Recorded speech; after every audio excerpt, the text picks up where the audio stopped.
What's up? 230 of two Amazon sellers and a microphone, brought to you by Solozo. And today we're very, very excited about our guest and our topic.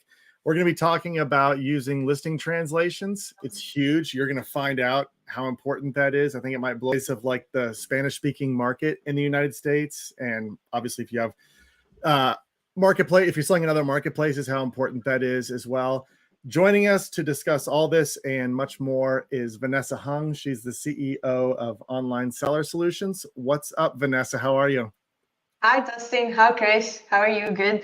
Thank you for bringing me here, and I'm super excited to speak to your community about this hack and trick that we can start doing to increase our sales. Oh yeah, we're excited. And then Chris and I, we saw you at Prosper. You're everywhere. You're speaking all over the place. You put out a ton of content.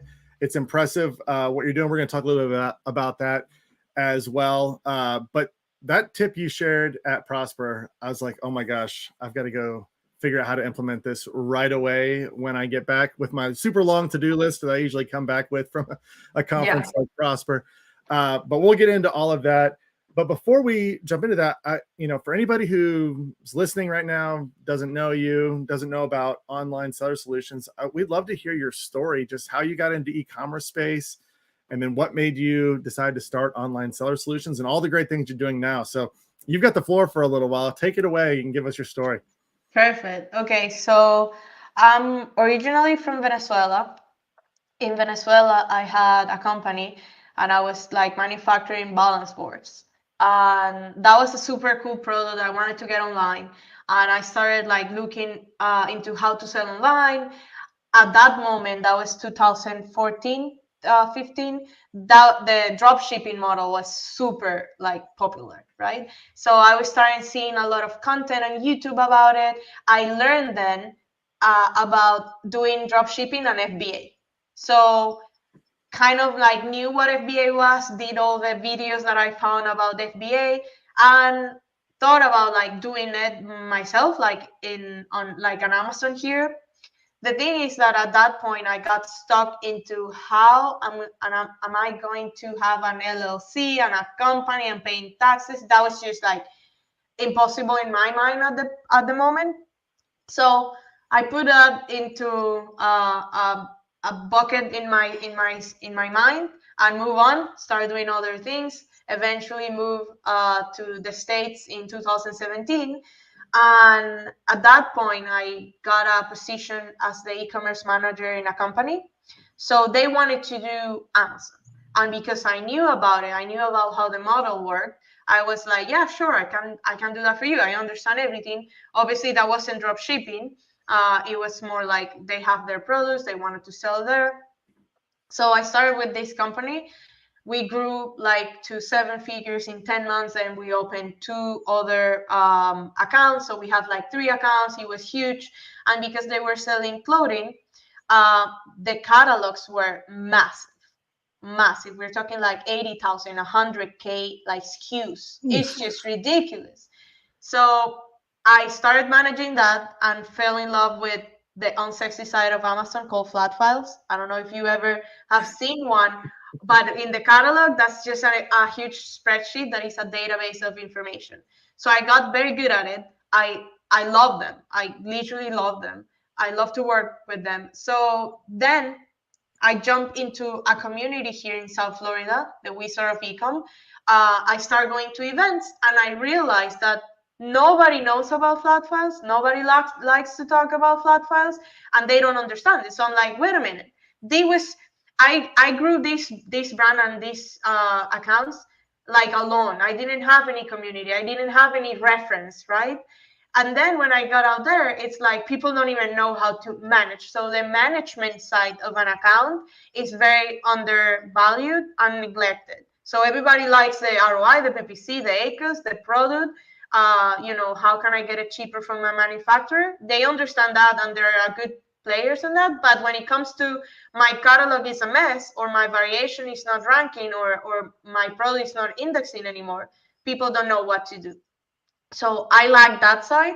So I said like, okay, there is a huge opportunity in the market for me to specialize just in this part, just in this unsexy side.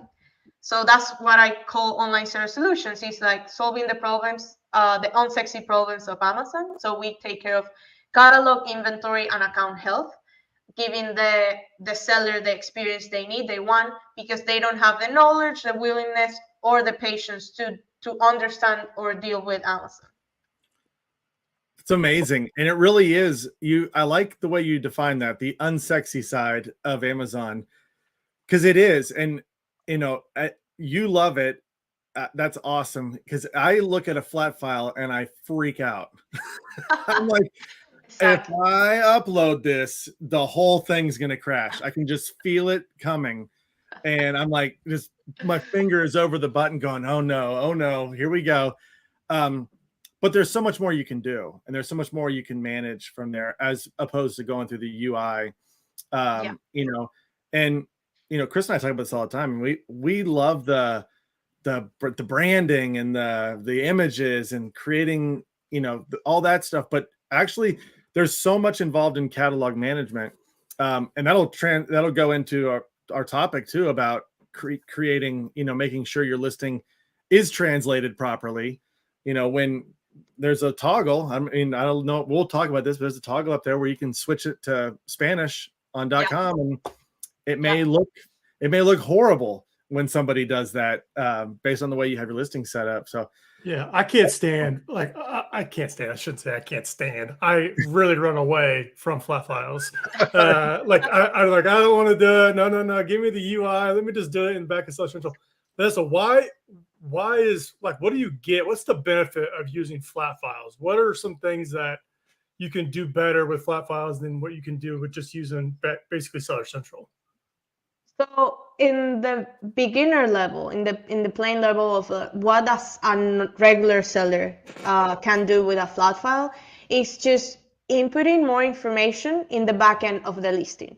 That's plain and simple. That's what they can do. If you have a geek, a ninja, or a mad scientist that wants to play with it, like I do, I get to do so many stuff. I get to put fields or attributes that are not specifically designed for that subcategory, so I can put other categories fields into my listing. So what that does is basically, I talk about this also. That's kind of my other unsexy topic that I talk about, is like how I can build bulletproof listings. And bulletproof listings means listings that nobody can hijack because you are optimized everywhere, but at the same time you're using that optimization to get the most amount of juice, the most SEO space or attributes that you can use to push your product into the back end.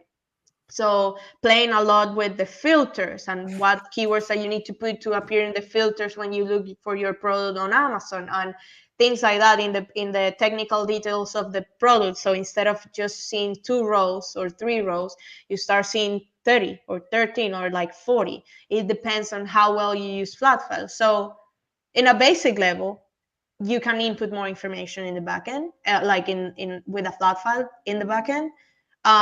In a high level, and the things that I like to speak about is just how much more you can do or be or index just by having more information. And when I talk to high level sellers, like doing like 8 figures, like crazy things, and they're dominating this market, I realized that they have in common that they at one point understood the importance of flat files and they leveraged that. So people that use flat files to get the honeymoon period back again all the time. So people that hack the system. So imagine that flat file is the door for the back end of the catalog. Depending on how you use it, it will determine the results. So I see people that do crazy stuff, and literally you can even, like, you can hijack other people by using a flat file. So that's the power. It's just the back door. And obviously I teach the good stuff of like how you can get SEO, how you can lock down your listings. But once you understand the principles, you start seeing like all the things you can do with them. You kind of glazed over, but I'm gonna pull it up here. The honeymoon period, how to get that back. All I heard was honeymoon period and getting it back. How do you do that with a flat file? I heard money. That's what I heard. Yeah, dollar signs. Yeah. Yeah. Well, I heard it's something like that. Could be a marketing like hack, right? Like your competitors probably aren't doing this, but if you know how to run a flat file and you're able to re-engage that honeymoon period, Yeah. it could be a game changer. How do you do that? It's a crazy way to do it. So it's very complex to explain it in a podcast. And my friend Leo was the one that told me about it, and he's the expert on it. There are many things that I still don't understand very well on that. I think I just done it once properly. The problem is that nobody tells you, right? So you can do the steps, but it's not like, oh, Amazon just told you that you have your honeymoon period back. Some people don't even think that the honeymoon period exists. So it's just based on the amount of sales you get and the way you get re-ranked in the indexation. So I cannot speak a lot about how to do it because it's maybe 100 steps and you need to understand flat files a lot to do it. So if I say like, okay, you need to start in the launch day, so we need to change that in that day, and then you need to open the case. So these are all the stuff, and it's a process that probably will be more suited for a webinar than a podcast, and the people that listen need to be very familiar with a flat file. So, but yeah. So that is right possible. there. Yeah, that right there highlights the complexity of a flat file. Just what you said right there. That it's almost too hard to explain in full detail. There's so many fields, right? There's so many fields inside the back of a listing. It's hard, and to Vanessa's point, it's hard to know like what field is actually triggering that, re-engagement of a honeymoon period. Do you? Now I've heard things like delete the bullet points for 24 hours and put them back in there and see. But like, how do you measure that, right? Like, it's hard to know if that's what to do. So it's tough. Yeah, it's a lot of you need a lot of data to compare to also, and to be testing, A/B testing all the time. It's not as easy, but he has the formula, and he have done it for some of his brands and others people. I did it once, and I feel that that's the other thing. We can talk about this, and probably maybe in 3 months, if you listen to the same content again and you try to do it, that doesn't work anymore. Because that's the thing, because that's a back door. We are looking for loopholes, and the loopholes disappear at some point. I'm gonna be talking about the translation right now, and this is not a loophole, but there is a bridge, like a space in the system, and we need to create a bridge, or Amazon needs to put that together in order to not to be a space or a discrepancy.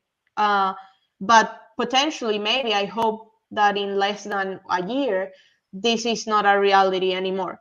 So those content on that part of the unsexy side, and I believe it's the same for PPC, guys. I bet that your strategy in 2021 is not the same thing that you're doing right now. So that changed all the time. Mm-hmm. Before we jump into translations, how often are you updating a listing with a flat file? Is it every quarter? Do you do it every month? Like, how often do you change a listing? So there are two different things. So changing for optimization, meaning like changing keywords and putting more content and refreshing stuff. That really depends on the strategy and the goals of the seller.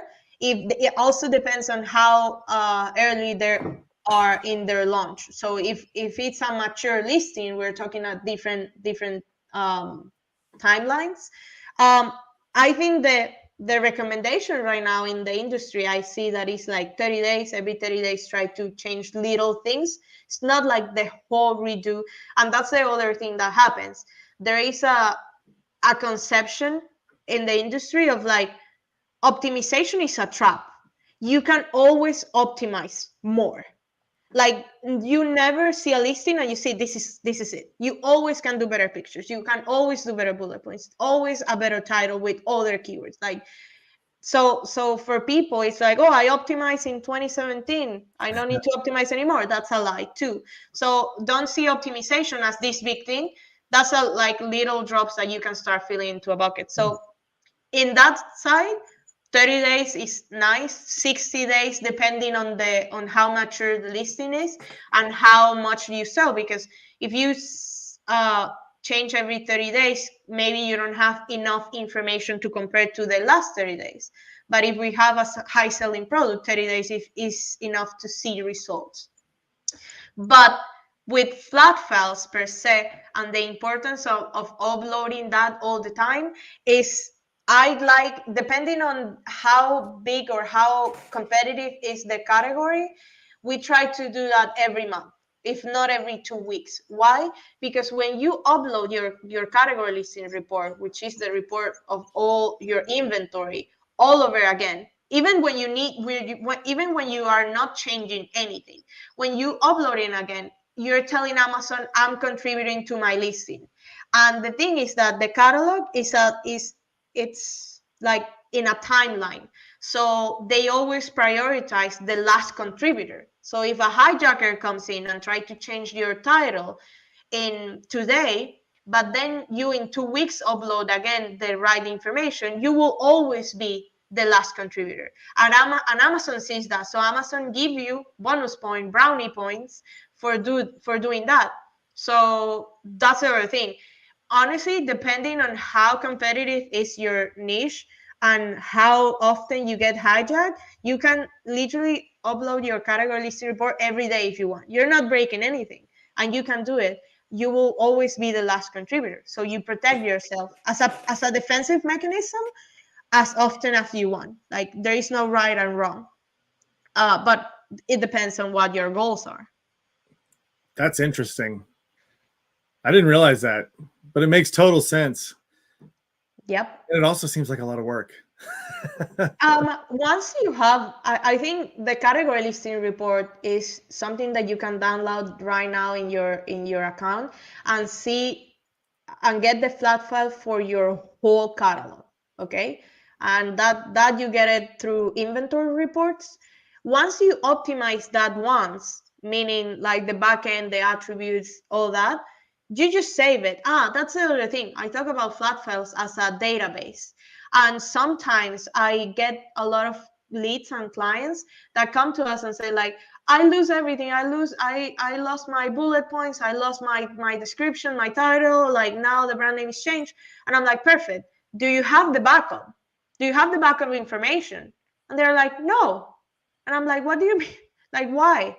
So they never download the category listing report. And if you think about it, that's a database of information. So if you have it saved, then you get hijacked tomorrow, no problem. You just upload the same category listing report that you downloaded yesterday and get back your things together.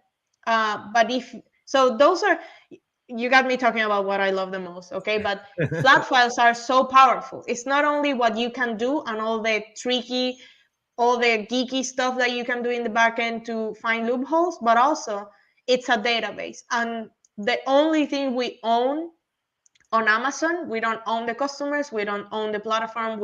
If we have inventory in FBA, that's almost virtually not owned by ourselves, but Amazon owns them because they have it there. What we own is the data of the listing. And if we don't have control of that, and if we rely 100% on what is on Seller Central, we are setting ourselves to failure in the long term, because when you get successful enough, there will be people that will come after you. So think about downloading your category listing report today and saving that as your bank, like database bank of information. That right there is so valuable for everybody listening. That's worth just jumping into this podcast to hear that tip right there. Yeah, I didn't think of it exactly that way, but you're right. That's your bank account on Amazon. So you should be downloading that all the time. Yep. And saving it. Yep. Uploading and uploading. Yeah, 100%. Let's transition now and talk about translations. If you want to go briefly cover what you talked about at Prosper, Perfect. just sort of the size of the market in the US, especially of people who are changing that to the Amazon. When they go to Amazon.com, they're toggling to where I can see it in Spanish, and the impact of making sure that your listing is optimized for that. I thought that was so valuable. Perfect. Yeah, I had only like, I think 60 seconds to explain everything at Prosper, but today I'm gonna share my screen and walk you through all the things that I would like you to know about this. So as you mentioned, yes, we have, so probably it's just like here. One thing probably, I don't know if you guys know, but Spanish is the second most spoken language in the US. That's a reality. And Amazon noticed that, and eventually in 2017, they start targeting that big audience by changing their whole experience in the website and on the in the app to Spanish. So right now you could have your Amazon app and your Amazon website completely in Spanish if you are a Spanish speaking customer, right?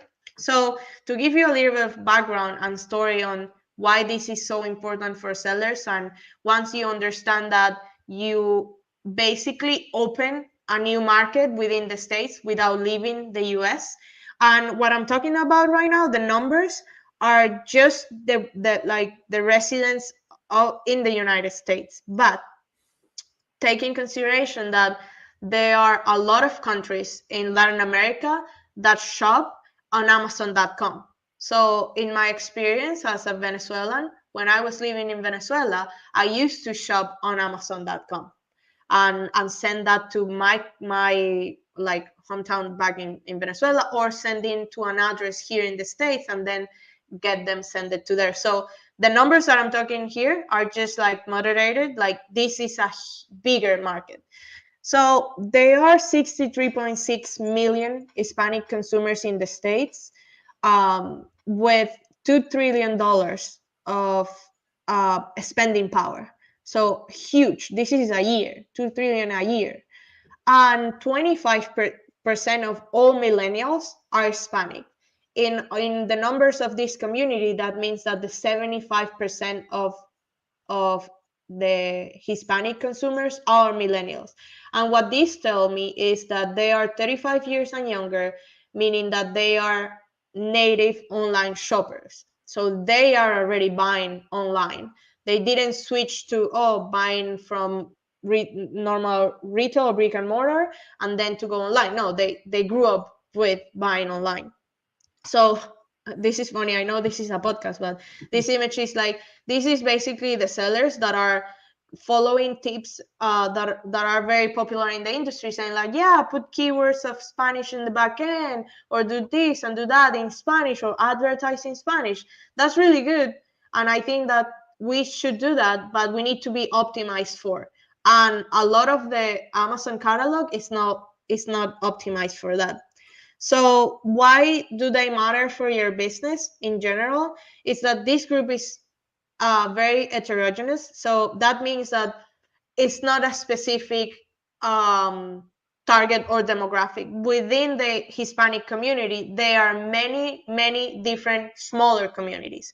So what a product is in a country like Venezuela, it is a completely different thing for the Mexican consumers. So I like to give the example of a griddle. Griddles here in the States, you will use it to do pancakes, or you will use it to do breakfast, right? For Mexico, that same product is used to do tortillas and quesadillas. For Venezuela, you use it to do arepas. In Argentina, you use it to do other stuff. So what I get to this is that, imagine that you have one product and you have your own brand, and now I'm telling you that within your same brand and within your same thing, you can be targeting many different niches if you understand how this group uses your product. And it's different.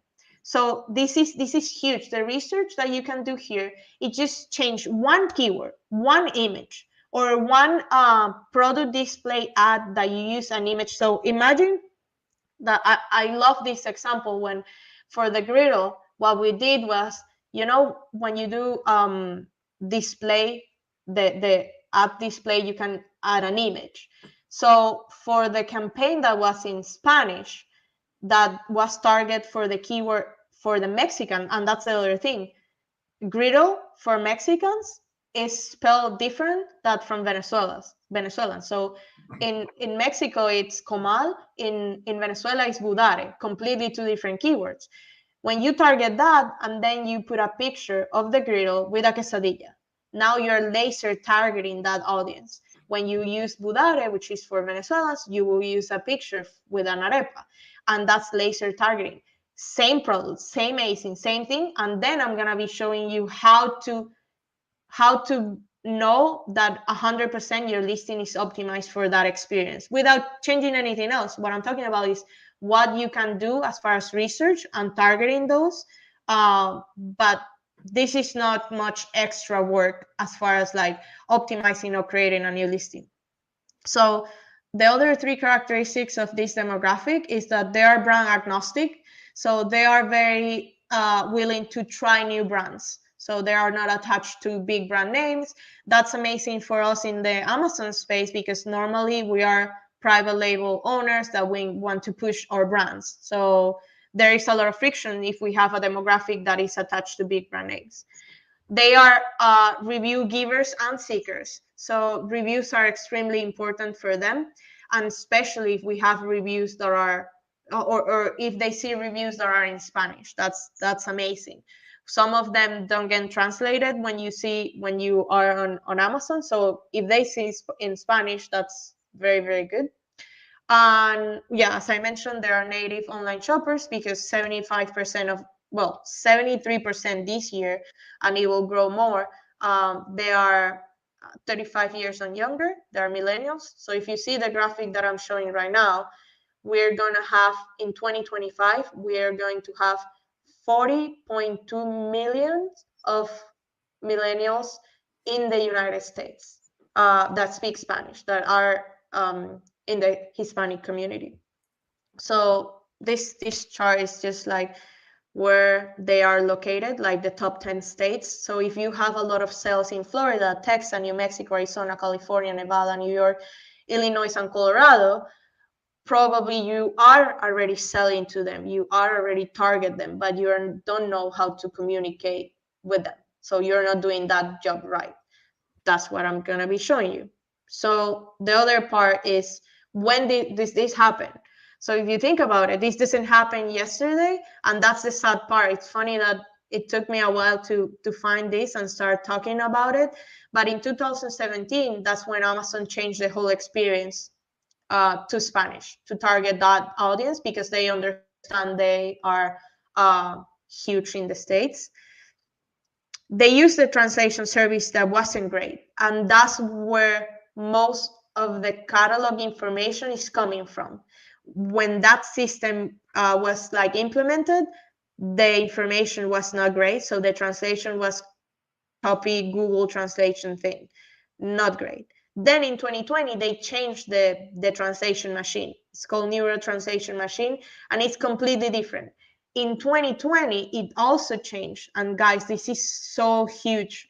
And apart from the importance that this market have, is that in 2020, the algorithm changed. When you look for a keyword in Spanish, so we're gonna use the same example as griddle. I go to Amazon and I look for a griddle and I get my results in English. But when I go to Amazon and I toggle to the Spanish experience and look for the keyword that in Spanish will be griddle, the results are different. So what it's giving us is a second and hidden algorithm for Spanish. So if you are in organic in griddle in the top 3, right, you can be in Spanish when you are not optimized for, or when you are not advertising at all. You can be in page 17 easily, because there is no correlation between that if you are not optimized for it. So this is where we're missing out this huge gap in the system, and it's just because we are not acknowledging this huge community. And then in 2021, 2022, Amazon started implementing the secondary language to create listings. And I hope eventually at the end of the year, they will put the option to input our own information in Spanish. At the moment, we're just using translations, but I hope that that will be a reality. So I'm just going to show you an example here for the people that are watching, and I'll try to explain very well for the people that are listening. So this is how your listing looks in English, a regular listing. I always like to use an example of a pillow, because I have a pillow brand before. So now, then you go to Amazon, click on the flag on the top right corner, and instead of English, click Spanish. So you change the whole experience to Spanish. So this is how it looks. So if you see here, it's the same listing, but everything is translated, right?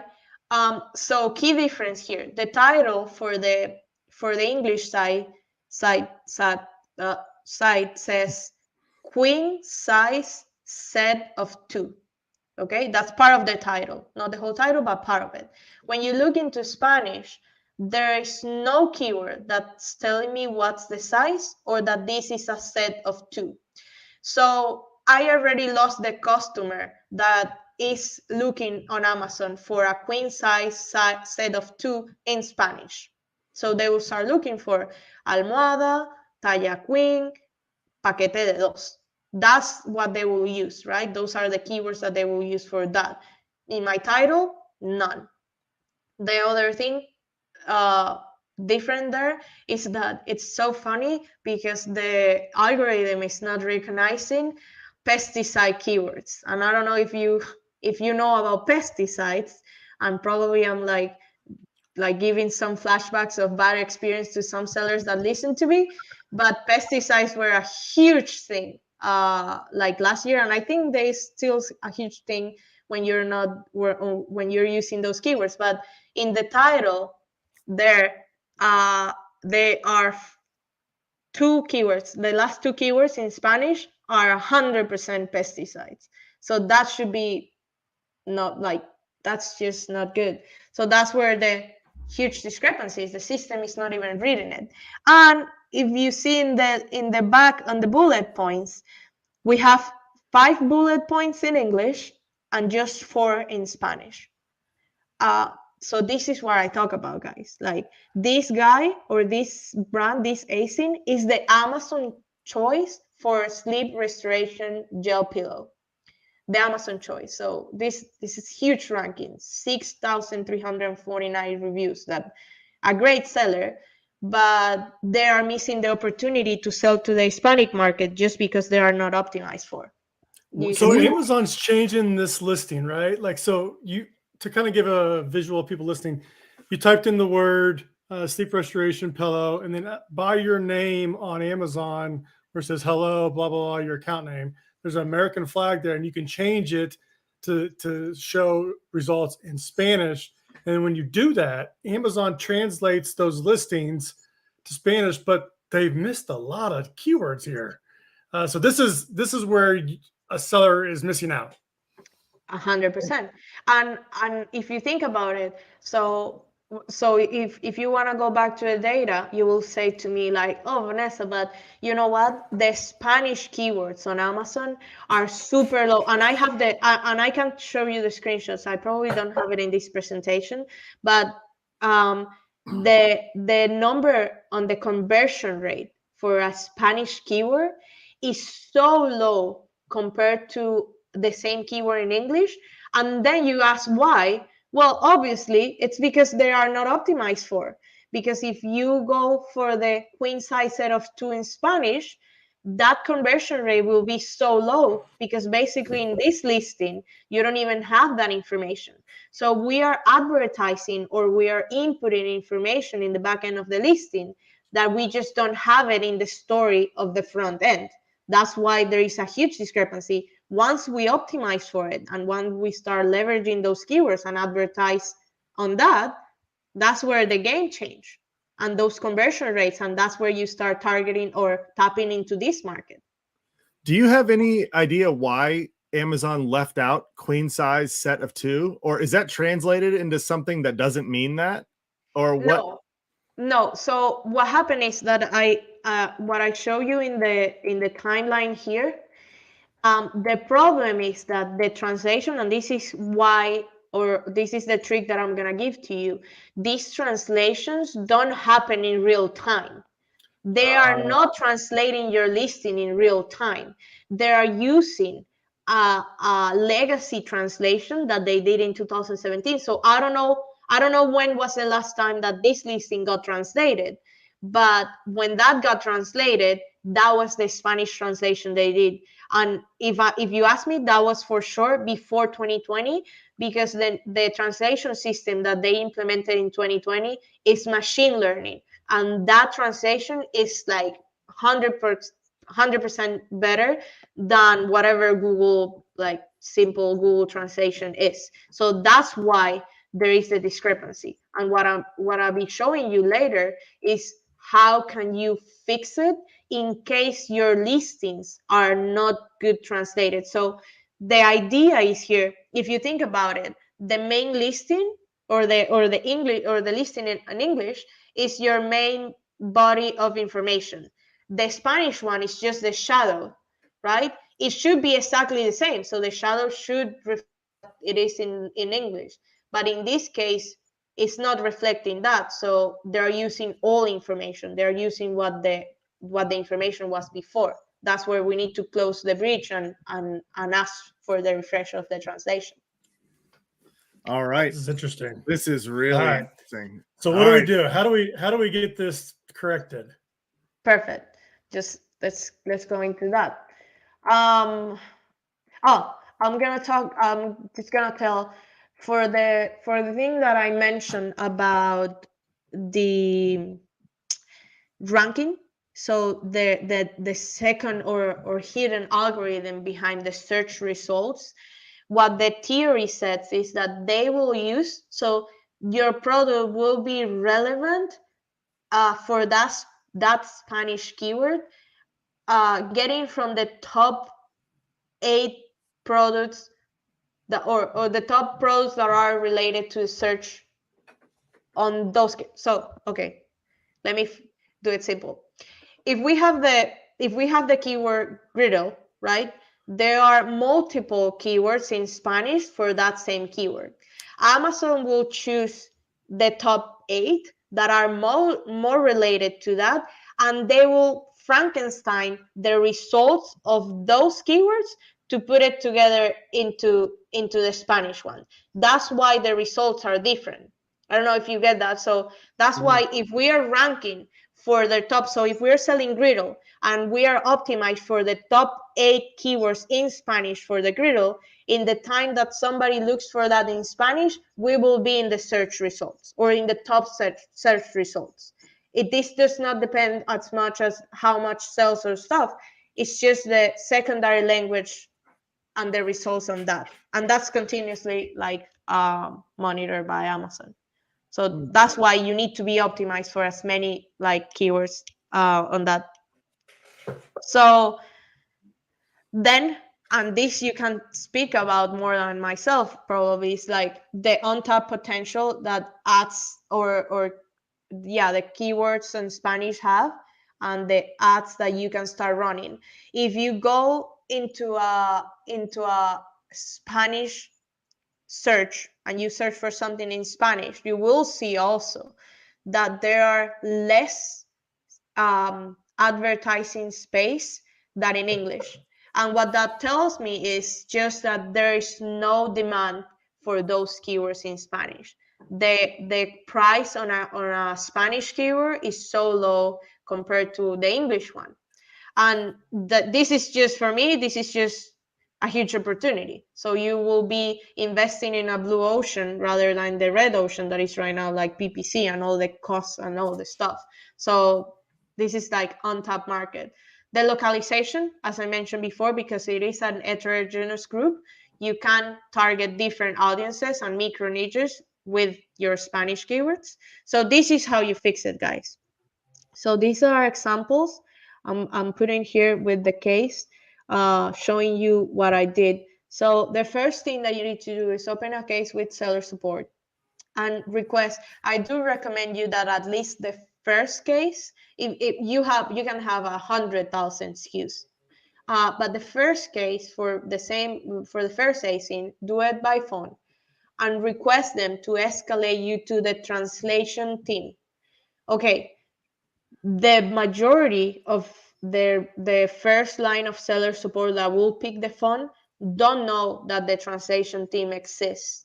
So you just need to talk to the right person. And if they don't know about that team, you ask them, like, do you know about the translation team? And if they say no, you can ask them to refer you to the captive team.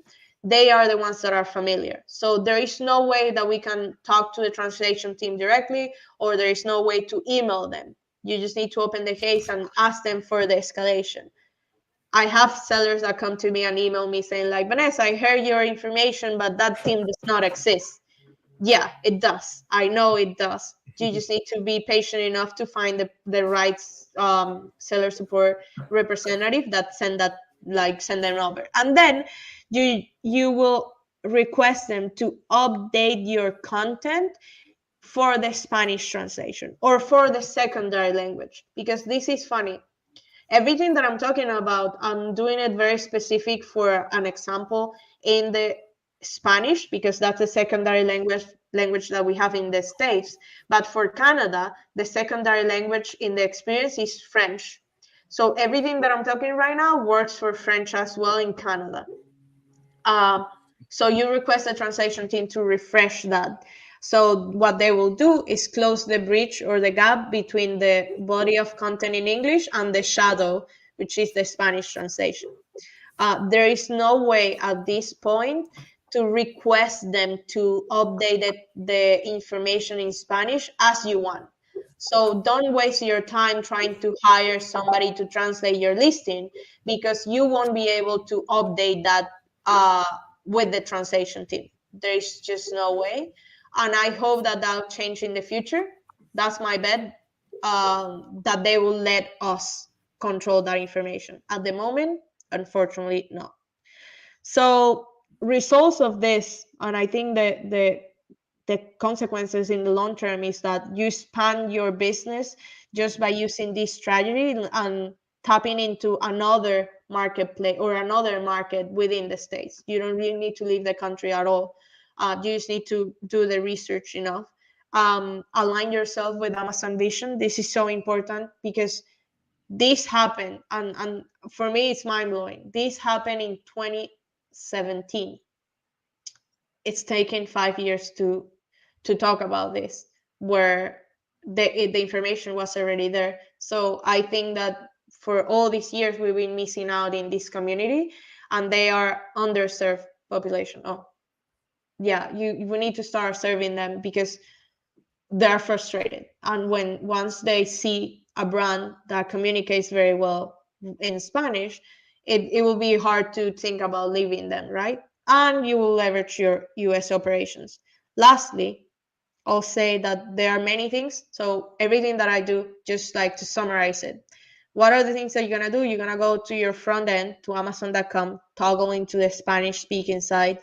If you don't speak Spanish, I do recommend to ask a friend or somebody that does, and ask them if what they're reading makes sense. If it doesn't make sense, you open the case and ask for that update for the translation. Then the second step, that's the first part. That will just guarantee us that we are communicating our product correctly. Then you start inputting Spanish keywords in the back end. And this is important. I'm just in the period of testing this in listings. I change it every 2 weeks to see how they rank in the backend, because we have so limited space in the backend. I'm sacrificing some keywords in English to put in Spanish, not too many, but enough to rank in those keywords. Then start advertising in Spanish. Of course, you should do campaigns in Spanish, as simple as like a manual campaign with the keywords that are relevant for your product, or to do laser targeting and pro display and doing like images that are related to that market and all that. And the other thing that I love about this, and it's a huge opportunity that sellers are not leveraging, is the Hispanic holidays. So the holidays in Latin America are different in the States. So in Colombia, in Argentina, and Ecuador, Mother's Day is in a different date. So imagine that community that is living in the States, or people that are shopping in those countries are shopping for those days. So what will mean for your business if you have 3 Father's Days, 4 Mother's Day in the same year? So target that, do advertising for those, because that community, it is shopping for those holidays. And we have other holidays that are not celebrated in the States, but we do. And people or the Hispanic community is shopping for that. And well, that's it. I always like to end presentations saying that knowledge is not power, implementation is power. So if you get out of this with your mind rolling, just take one little step. And that's why I put at the end, like, all the things that you can do. Just by optimizing the front end, you're doing more than 90% of other sellers that don't know about it. That really opened my eyes. I didn't realize all these miss things that were things we're missing out on, right? Like, I didn't realize. I thought Amazon was just doing it the right way, but it looks like there's opportunity here. That was fantastic, Vanessa. I mean, I'll take your last tip there. Implementation. I might be on with seller support here after this is over. Opening up cases. I mean, my mind is kind of blown. This is how I mean, you did such a good job of conveying that at Prosper in a really short amount of time. Yeah. It was like 60 seconds. But going through that in more detail and seeing the examples, that's fascinating. And what kept going through my mind the whole time was, we talk about expanding to marketplaces and like the impact of expanding to Canada. Well, yeah, I don't know the exact population, but I don't think there's 80 million people living in Canada. 100%. And there's a community here in the United States that might be completely under targeted. And then going on to the other thing, I mean, things we talk about in the PPC world all the time is like, if PPC costs are expensive, you start to try to find longer tail keywords that you can rank on.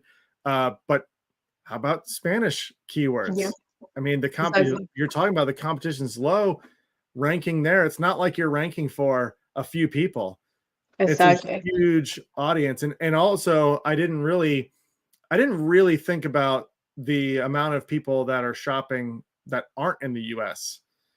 And I should have thought about that, because I look at my orders and where my sales are going from, and I'm like, oh my gosh, somebody bought it in Panama. That's cool. Exactly. It's like that I could be targeting those. This is amazing, Vanessa. You are coming back on the show at some point in the future, maybe multiple times, because I want to talk about everything. We started talking about flat files and all these things. And yeah, I can speak for myself. I think I'm speaking for a huge majority of the online selling community that we don't focus enough on this unsexy side of the business. And we're over here trying to tweak and A/B test images and do different things, playing the same game that everybody else is playing. And there's opportunities to do things like you're talking about.